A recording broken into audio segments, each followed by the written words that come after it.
The Dhammapada Sutra spoken by the Buddha, chapter 15, verses 197 to 208. 197 to 208. Verse 197.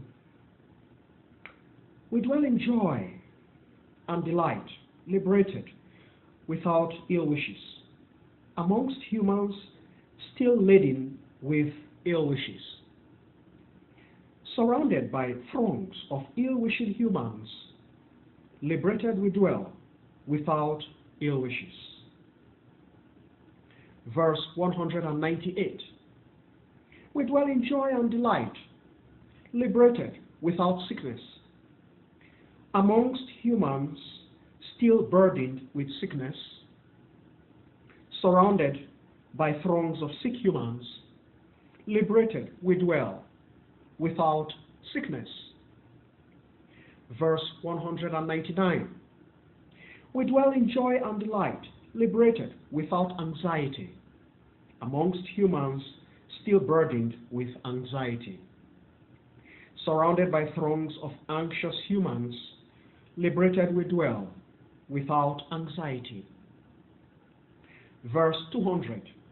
We dwell in joy and delight, empty, liberated, without personal possessions. Like the brilliant devas, we shall consume and enjoy pure happiness. Verse 201. A winner simply causes envy and ill feelings, and a fallen man dwells in grief and sadness. But one who has attained inner tranquility dwells in joy and gladness, having gone beyond imaginary thoughts of win and loss, winning or losing. Verse 202. There is no flame anywhere that burns or ruins quite like craving. There is no fault anywhere that consumes or ruins quite like fury. No distress anywhere quite like the khandas. Nor is there joy anywhere superior to absolute or perfect freedom from wars, disturbance, etc. Verse 203. Starvation is the greatest illness. Starvation is the greatest illness, the worst of all. Reasoning, intellectual work, is the greatest distress, the worst of all. Once a man has thoroughly understood things as they truly are, nirvana, perfect peace, that is the greatest joy, the best of all. Verse 204.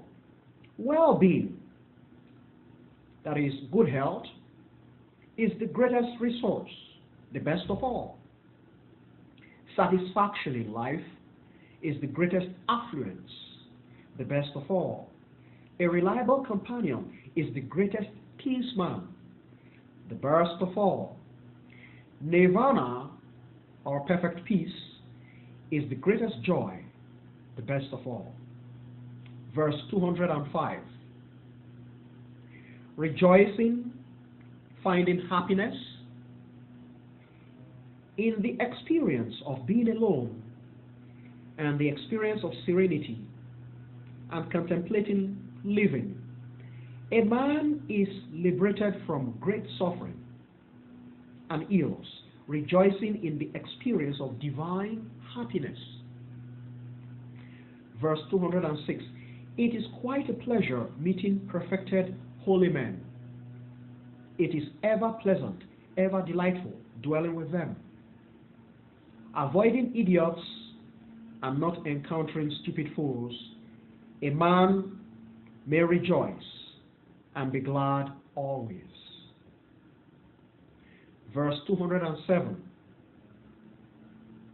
A companion of fools and idiots will encounter pain and regrets again and again, long and long. Dwelling with fools and idiots is always regretful, quite unpleasant, just like dwelling with a foe or adversary. But a sage is an excellent companion to be with, walk with, or dwell with, just like uniting with kinsmen. Verse 208, concluding verse, chapter 15.